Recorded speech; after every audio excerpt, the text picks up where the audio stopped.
But if I don't deliver on the real estate side or you don't deliver on the insurance side, they're not coming back and they are not telling anyone to work with us. Brian opens his shop. The people that already know him are going to come in. Okay, let's say he's got 10 people. They all come in. They already love him. Yes. Is this going to be the Fountain Auto Shop episode? The FSA episode? I think we're going to have to do that. Okay, keep going. So the 10 come in. They're already going to work with Brian. Right. But then now Brian's got his own shop. So those 10 are going to tell 5 people each, hey, you know what? You really should work with Brian. He just opened his own shop. He's the best. Honey, you got to go there. So he'll get Give him a shot. Try him out. He's a good guy. He'll get 2 more clients out of each of those 10. Yeah. All right. So now he's got like another 20. Okay. So now he's got 30. And then what happens? That 30 keeps going out and keeps saying, you got to go here. You got to go here. You got to go here. That is what compounded clients are. That is where the time comes in, the runway, the longevity, all these things we've been talking about for 2+ years now. That is the foundation of it. It's like you said, they can know him and come in through word of mouth. But if I don't deliver on the real estate side or you don't deliver on the insurance side, they're not coming back and they are not telling anyone to work with us.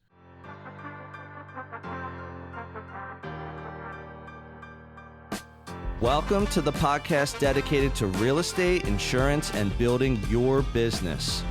Join us as we take you along our own business building journeys with additional wisdom from our network of local and national experts. Welcome to Bricks and Risk. This episode is brought to you by Property Management Redefined. PMR is not just managing properties, we're creating partnerships that build long-term success for property owners. John and his team can be reached at manage@gopmr.com or by phone 267-753-6005. Tim. Yes, Sean. Who's a good client for PMR? Property Management Redefined is looking for property owners who value 3 things: accountability, reliability, and a results-driven approach. They want to maximize returns, but still provide client and tenant satisfaction. There's a lot of property managers out there. Yes, there are. What does PMR do really well? Biggest thing is they're seamless and they're worry-free. So with that approach in mind, it allows the property owner to put their trust in PMR and know that the results will be there. The other thing I think a property owner is really going to value because they do it so well is that they have a local expert team, boots on the ground, managing your properties and your tenants' expectations every day so that you feel good about your investments. We have millions of listeners out there. Tens of millions. If they want more information, how do they find PMR? Right here, guys. Reach out to John Sachs and his team at Property Management Redefined. We'll take good care of you. Hey, everyone. Welcome to another episode of Bricks and Risk. I'm Timmy G. And I'm Sean Mooney. Sean Buttercake Mooney. That's what they used to call me in 6th grade. As most people call him who know him well.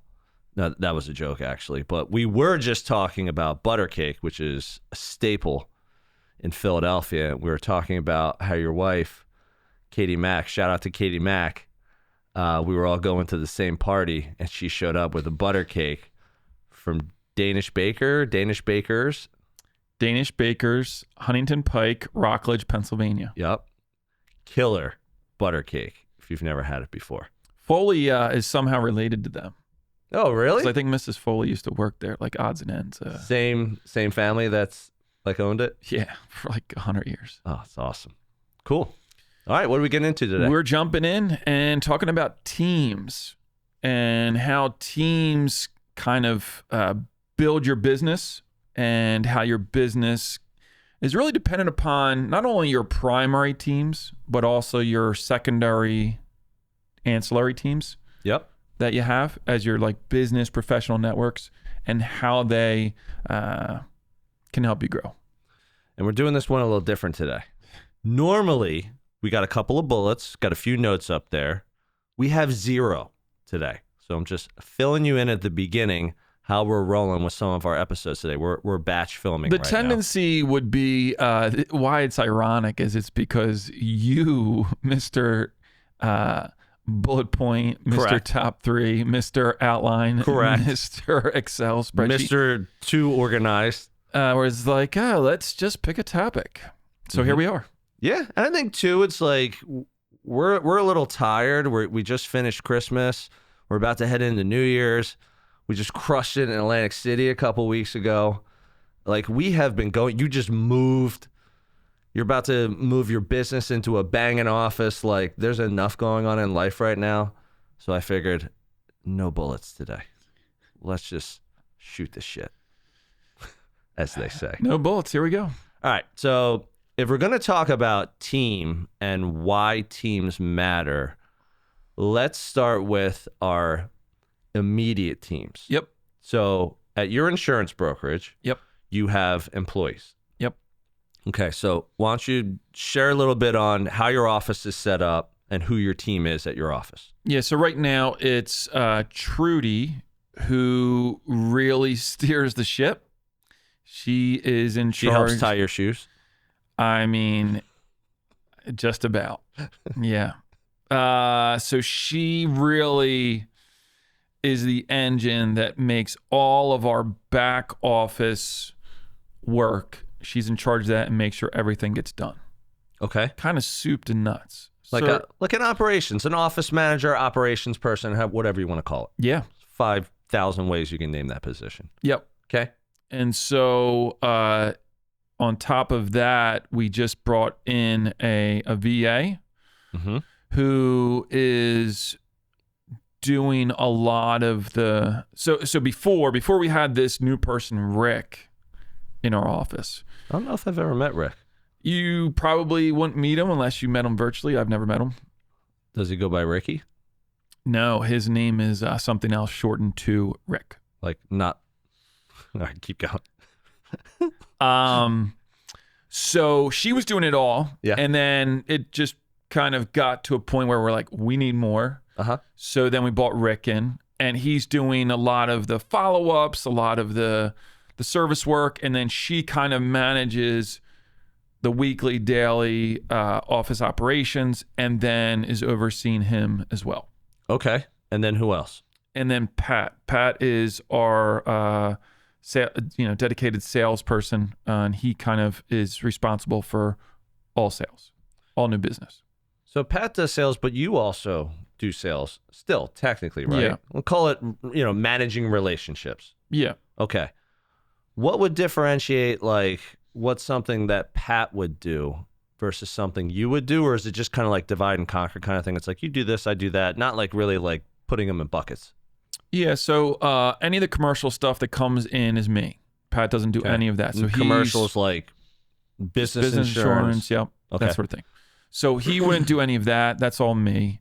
And then personal lines, home, auto, life insurance, that's Pat for the most part. Gotcha. And that's how we're basically structured at this point. So it's you and basically a team of 3 others. Yeah.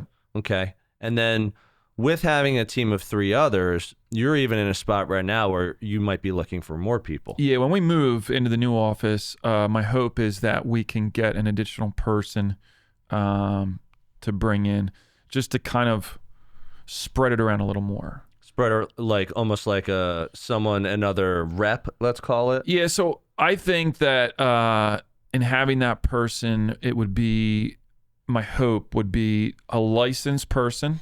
So either like a new person to become licensed or a licensed person coming in, and they can service the existing book and do some new sales. All right. Is my hope. So we're talking about your immediate team. Yep. You've been in business now for like about 13 years. Mm-hmm. Looking back to when you started, because, prior to doing this episode, I told you I went back to the episode we did prior to talk about what was it like starting in year 1. Yeah. And that was similar to this. We just had, this is what we're going to talk about. And it spawned 2 episodes because we talked for like an hour. So again, we're trying to like trim it down a little bit.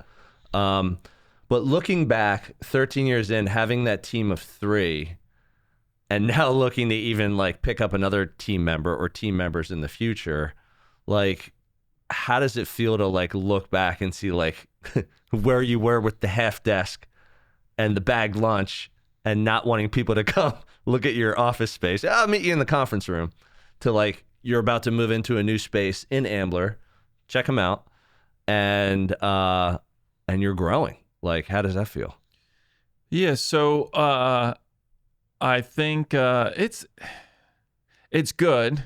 We're growing and everything is going in that direction. And looking back, it's kind of funny to look back because you're like, yeah, the humble start of, oh yeah, nothing. Just hustling all day, all night. Yeah. So where we're at now is kind of cool. Kind of cool to see, like, all right, we're starting to build a team. We're starting to, it's starting to feel like a real agency. Mm-hmm. Whereas before, maybe it was just like, for lack, I hate to say it, but it like,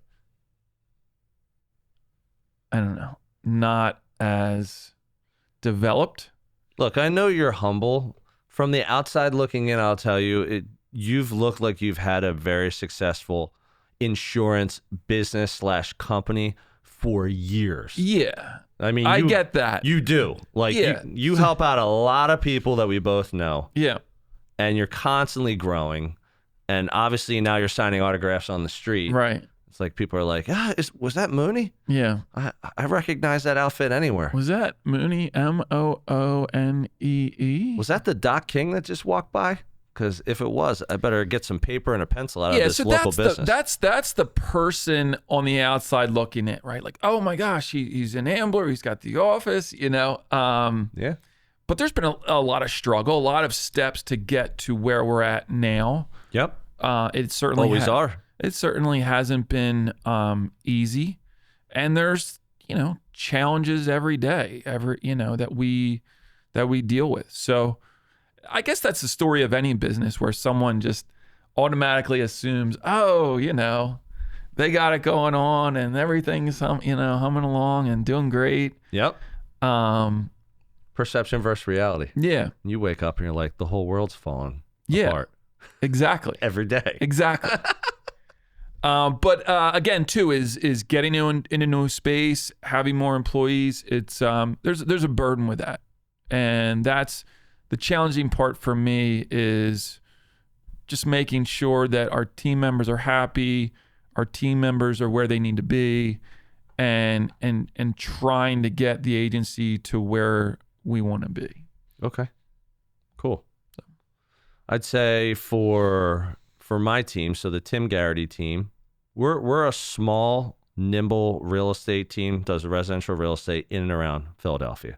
It's basically myself and my brother Ryan who do the majority of the business, and then I have a handful of team members who do a deal here or a deal there. And the reason my team is like that today, I mean, we've talked about it before, partnership ended at Copper Hill, I pivoted, and I kind of purposefully shrunk down my operation to coincide with my lifestyle, with wanting to be more present at home, with everything that I built over the last 15 years of residential real estate, because there are things working in the background that have nothing to do with my residential real estate team, that just happened through 15 years of partnership, hard work, understanding, knowledge, things like that. So that's my immediate team, just me and a handful of team members, licensed agents who help buyers, sellers, tenants, landlords, and investors. Now, when someone does a real estate transaction, this kind of brings me to like the second part of like your team. Someone comes to me and says, hey, Tim, I want to buy a house. I want to sell a house. They're not just coming to me to schedule the showing, open the doors, negotiate, write paperwork, and help them along the way. That is probably the main thing they're coming to me for. Tim's sharp. He's knowledgeable. He's a nice guy. I know him already. He knows my friend or family member. I've already worked with them. However they came to me, they want me to advise and guide them through the transaction. But in residential real estate, there are different steps and stages that you have to do in a transaction to get you from start to finish. Start is making the offer and having it accepted, to actually going to closing and picking up your keys. So when people get started, they're going to need other members of my team along the way to make sure the transaction is seamless. Hey everyone, this is Tim, your favorite Bricks and Risk co-host. But don't tell Sean. I hope you're enjoying this episode, and I'll get right back to it in a moment. Our audience grows through word of mouth, so if you would please take a moment of your time and give us a review on the platform you're on, that would be fantastic. Please also help spread the B&R word by sharing your favorite episode with a friend. We greatly appreciate your time and trust. Now, back to the show. So the first part of like my second layer of team members is my transaction coordinator. Shout out to Varusha Adler. Shout out to Key to Close Conveyancing. They're amazing. Yeah, we just dealt with them. They ensure that every step along the way, it's like you have your checklist, Yep. right, as a buyer or seller, and you on your plate is like 800 million things to do Aside from picking paint colors. right along the way. And you definitely need someone sitting on your shoulder making sure you're checking each of these boxes along the way. So they do a tremendous job to keep us on task and making sure that each of those steps are completed, so that when you get to that final step, Yep. everything is completed. Although ours, if you remember, the 11th hour on settlement day, Oh yeah. but that was only by the township, Doing a couple things. the People's Republic of Upper Dublin. So let's talk about that second layer, transaction coordination. Probably the most successful person you can outsource or have them, employ from within, however you want to do it, in ensuring a smooth real estate transaction. Because, and someone said this another day on a podcast, and I don't know if it's true or not, but let's just use it as a baseline. There's about 180 communication touch points just in one residential real estate transaction.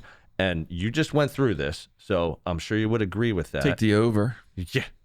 So you think about how many times you have to communicate with someone in a 30 to 60 day period just to get through the transaction, on top of all the other things that have to be done. That's a lot of work. Here's another thing. Yep. So when you have your checklist or tasks, whatever, you need someone to go to get questions answered. Correct. Like immediate, like within either a couple hours or less than a day, let's call it. Because things are moving fast. Yes. And to have a resource where you can just hit them on an email, and more times than not, they don't know the answer. Right. But they know where to go get the answer for you and get back to you quickly with a response in a timely manner. Yeah. I mean, there's only so many hours in the day. Right. Like you've seen this. People wonder why realtors, residential real estate agents get paid what they do, because it is a ton of work. It's a ton of liability. There's personalities, there's families, there's emotions, there's lots of money. When you say families, do you mean like, parents of buyers? Yes. Like and everyone. And in-laws. It could be your significant other and or your kids if you have them, or it could be your parents, your aunts and uncles, your neighbor who you trust. Oh, this person does this person knows this. I need them to weigh in on everything. So yeah, it's hours and hours and hours and hours and hours of communication just to get one residential real estate transaction done. So Varusha, highly valuable to my team. Some other people in that second layer that I deal with would be a home inspector. Shout out to Reed Stever, RS Home Inspection. So again, when someone's buying a house, they're like, hey, do you know a good home inspector? Yeah, I'm usually going to recommend like one or two. So allow people to make their choices. But Reed's the one I prefer. He's a great guy. I've known him since college. He runs his own business. He's honest. He operates with integrity. He's super knowledgeable. He's got great bedside manner. So shout out to Reed. Shout out to Andalusia Girls Club. That's right, AGC. AGC. They got a shout out on the Reed episode. Reed's not a member, but family. Correct, honorary member. Yeah. So then you have a home inspector. Then you have lenders. I have multiple lenders that I work with, because when someone comes in and says, hey, before we even look at a house, I need to get pre-approved for a mortgage. Who would you recommend? Here are a couple people that I work with. Again, good to have a few options so that your clients can make choices and match personalities. Also, RESPA, you want to be careful about what you're doing, just saying, only work with this person because they're the best. That's great. There's lots of people who are the best at what they do, but you want to give people options. So the lenders are going to get them pre-approved up front, and again, be a part of that communication channel throughout the transaction. Then you're also going to have a title insurance company. So again, multiple title companies that I've worked with a title insurance company, they're the ones dotting the I's, crossing the T's, making sure everything's transferring from the seller to the buyer with ease. They can get insurance for the property, and that when we have closing, they're the person basically doing the debits and credits. They're the one balancing numbers, communicating on the documents, good bedside manner, same thing. Maybe there's the office that you're having closing at. Maybe you're having at the realtor's office. It doesn't matter. But the title company is there to close it out, to make sure it gets done, and that experience feels really good for that client. So just on one residential real estate transaction, I have at least 3 to 5 different vendors that are part of my team when someone comes to me and says, I want to buy, I want to sell. Let's talk about Mooney Insurance Brokers. What are some of the outside vendors, resources that you need for someone when they're working with you for different things? So it's not as direct as it is with real estate, but we certainly have secondary people that we are aligned with in business. Real estate and mortgage, right? We often have people coming to us in those instances where they're trying to get clients insurance for closing, yep, or selling or buying. And then we also have contractors. Contractors being more in the event of a claim, right? Yep. So like you gave the example, right? Your window or something like that. We need someone to look at. Roofing contractors, right? So like right Yep. now the roof is the hot topic, and sometimes they need to get inspected, or they need to get warranty, or they need to get just some sort of simple write-up of, hey, this is in good working condition. Right. They need a professional to go out, take a look at the roof, and say how old or what kind of condition they think it's in. Yep. So we have roofing contractors for that. And so, a couple other different contractors in the way of plumbers for claims and such. How about on the auto side? Auto, body shops that we use, that we have connections with. So like in that instance where it's a minor thing, we have a shop here, try to use them, see if they can, fix it for, a lower amount, and maybe not have it apply against your insurance. So in the insurance world, because you made a very good point there, it's not direct. They're not necessary. Right. To do business. With my world, it is You're necessary. necessary. So those people are going to be involved in every transaction. Yes. If someone comes to me and says, can you recommend someone? Okay, so that's first and foremost. So the fact that it's not necessary for you, like, how did those relationships develop? Yeah, more, let's go back to word of mouth. Yep. A client uses a body shop. Hey, Sean, I used these guys. They were really good. They were really, did a good job, and, really worked for me. So, you start to build that Rolodex of people and resources that you can go to in specific events. Yep. And so over time, it's just a matter of building that Rolodex and developing those relationships where you can make the call. You know where to go and who to touch when that same situation arises.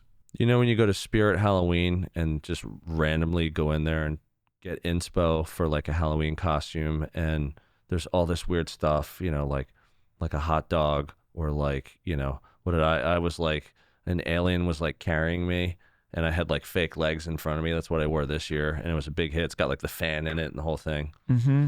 You would think that they would have one that's a Rolodex, and that you just stick your head through the top, and then the front of it, and it's like cards and like a big plastic top. And if they do have that, I think we need to get 2 Rolodex outfits. So Spirit Halloween, if you're listening right now, Rolodex is a good option for people in business for a costume. And then we'll just show up with them. Yeah.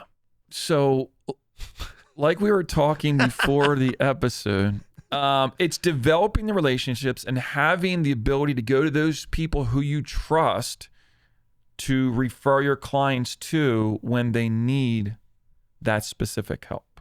Okay. So like we've talked about our first layer of team members, let's call them, our second degree team members. Some are necessary on the transactions, more on my side. Some of them are not as necessary on your side. Let's talk about why your team matters, not only from a service standpoint, but I think something you had just said there, you know, it resonated with me, was like word of mouth. And so I was just at Fountain Street Auto, Brian Beshara, shout out, my man. Brian Takes care of our family cars. He's the best. He is the best. And so I still drive to Roxborough from where I live now, about 20, 25-minute drive. Go in, see Bri from the shop, say hi to Anthony. They take care of our cars. And so I saw Brian today, and I was like, hey, man, like, Merry Christmas, Happy New Year. Like, how's business? And he's like, I don't even know how to keep up. It's too busy. And every time I'm in there, it is just like this zoo of customers in and out and in and out. And they got 3 cars up on lifts, and there's 4 or 5 service people walking around, 2 people working the front desk now. It used to just be Brian when he first started the front desk and had maybe 1, maybe 2 people in the back. And the reason I say that is because we were talking about it. You know, it's not like he was trying to build this very like flashy brand of an auto shop that people were like, ooh, that looks cool, I'll go check it out. No, he bought a garage, and he had relationships already because he was in the auto business, and said, okay, I'm going to do my own thing now. The people who want to work with me will come here. But then what happened, you had said something that I thought was highly valuable. We're talking about like how it's grown through like word of mouth. What were you saying to me when I was like mentioning this like prior to the show? You were saying something about like, no, those people don't just come through word of mouth. Yeah. So the point I was trying to make was, so it's kind of 2 parts to the customer equation. The first being word of mouth, right? Right. Yeah. So yeah, I know Brian. Go work with. Let's say you didn't know him. Yep. Tim, where do you go get your car fixed? I go to Fountain Street Auto. Like, cool. Give me Brian's info. Yep. That's one.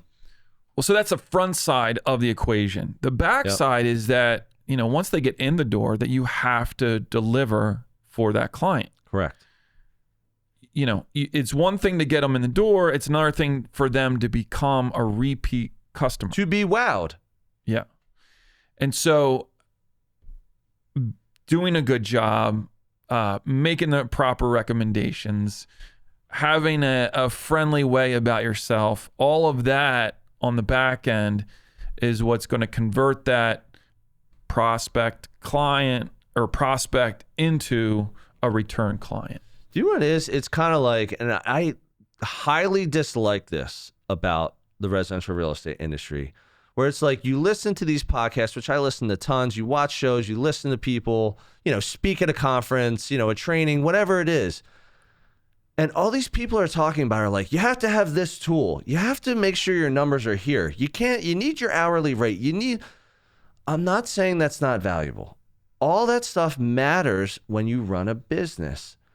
But what a lot of these experts don't talk about, which I find so foundational and fundamental to any kind of business, whether you're Brian at the auto shop or me with real estate or you with insurance, is compounded clients. Okay, Brian opens his shop. The people that already know him are going to come in. Okay, let's say he's got 10 people. They all come in. They already love him. Yes. Is this going to be the Fountain Auto Shop episode? The FSA episode? I think we're going to have to do that. Okay, keep going. So the 10 come in. They're already going to work with Brian. Right. But then now Brian's got his own shop. So those 10 are going to tell 5 people each, hey, you know what? You really should work with Brian. He just opened his own shop. He's the best. So he'll get Give him a shot. Try him out. He's a good guy. He'll get 2 more clients out of each of those 10. Yeah. All right. So now he's got like another like 20. Okay. So now he's got 30. And then what happens? That 30 keeps going out and keeps saying, you got to go here. You got to go here. You got to go here. That is what compounded clients are. That is where the time comes in, the runway, the longevity, all these things we've been talking about for 2+ years now. That is the foundation of it. It's like you said, they can know him and come in through word of mouth. But if I don't deliver on the real estate side or you don't deliver on the insurance side, they're not coming back and they are not telling anyone to work with us. And if we tie it back, if we take that as the basis for like starting a business and growing a business, and we tie it back to this episode, why Brian's team matters in the equation of growing the business. Without the proper people at his shop, he wouldn't be able to grow. 100%. There's not enough hours in the day. And so why does your team matter? Because your team allows you to service the clients that want to use your shop. It allows you to grow, because without the team members, you're not going to be able to service and you're not going to be able to grow. Well, and just as you have grown, it's the same thing. Like you started out like just needing some admin help. Yeah. Like when we were at Copper Hill, it's the same thing. Like we just started out with admin. That's where you start. Like, I need someone to answer these emails or these calls or like upload these forms or get things signed or schedule things or whatever it is. Yeah. You need 2 more hands and another brain to help you with the amount of people you're servicing. Because if you don't, there's always going to be a ceiling of what you can and can't do. And with my team now, being that we're like a small real estate team, it's the same thing. Mine is so manageable because I know what I'm going to do volume-wise in a calendar year. And I tell people what I'm going to do volume-wise, and they like kind of like laugh at me. They're like, that's it? I'm like, why does volume matter? It doesn't, because guess what? My margin is way higher than yours. And I know that for a fact. So I'm making better money off the people I already know, the people I already like. Vibe attracts your tribe, book a business, whatever you want to call it, just like you are, because they're coming to you. You're not going out to try and get them. And at the end of the day, that's what's going to take care of your business the most. Yeah, and if you look at it like cogs in a wheel, how important is it to have those right people? I mean, for me, it's the primary people in the agency. For you, it's not. It's the secondary pieces that complement your core business. And so they're very different, but they're very similar in that they're really making these transactions work, right? Like without Trudy in my office, stuff's not getting done. Yeah, and the customer service won't be there either. Yep. And same with you and Varusha. It's like if you didn't have Varusha, these things aren't getting done, right? So it just, in the value of your business, your team members are really the engine that makes things go. 100%. Go ahead and shut this one down. All right, everyone, if you like the show and you appreciate what we're putting out there and you want to reach out to us, shoot us an email, bricksandrisk@gmail.com. You can subscribe to us on YouTube. Find us on audio platforms, Spotify, Apple, Amazon, and we're also on LinkedIn. Come join our network inside of LinkedIn, where we share out different topics and some never seen footage that we have from the show. Awesome. That's all we have for this one, folks. Thank you for tuning in again to another episode of Bricks and Risk. See you next week. Thank you for joining us on another episode of Bricks and Risk. Our goal is that you walk away with 1 or 2 valuable nuggets, and we greatly appreciate you sharing your time with us today. You can find all B&R episodes on Spotify, Apple Music, YouTube, and anywhere else you get your podcast content. Until next time, keep learning and keep growing.